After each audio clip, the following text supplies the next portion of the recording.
Magandang umaga. Narito na ang pinakahuli sa lagay na ating panahon ngayong araw ng Martes, March 24, 2026.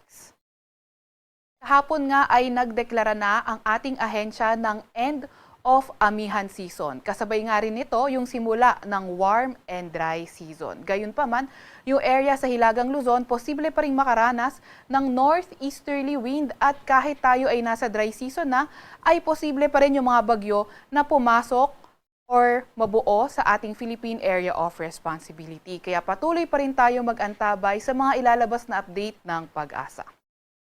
Narito naman ang ating pinakahuling satellite image kung saan ang easterlies o yung mainit na hangin galing karagatang Pasipiko ang nakakaapekto pa rin sa ating buong kapuluan.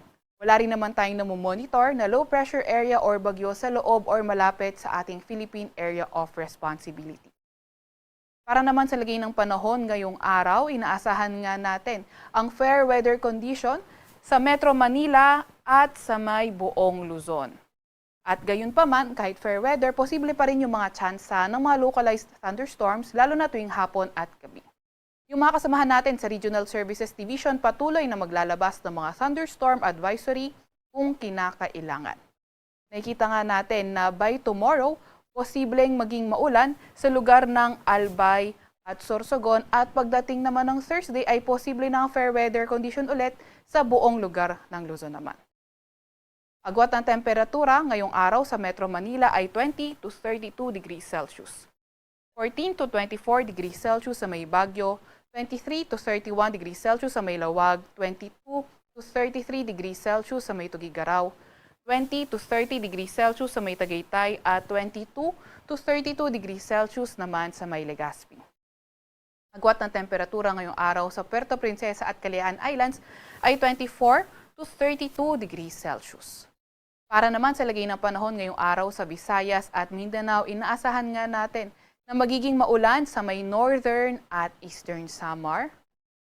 At sa nalalabing bahagi ng Visayas at Mindanao, partly cloudy to cloudy sky sa ating inaasahan at may mga tsansa ng mga localized thunderstorms. Nakita nga rin natin na bukas, posible pa rin maging maulan sa northern at eastern Samar.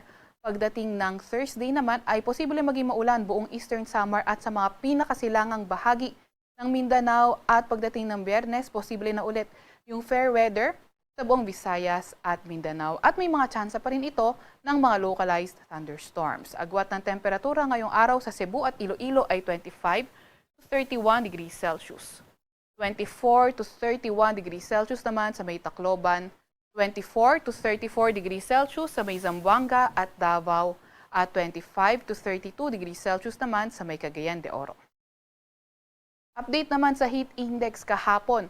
Ang pinakamataas na naitalang heat index around Metro Manila ay 34 degrees Celsius at sa buong bansa naman ay 40 degrees Celsius sa may Dagupan City sa may Pangasinan.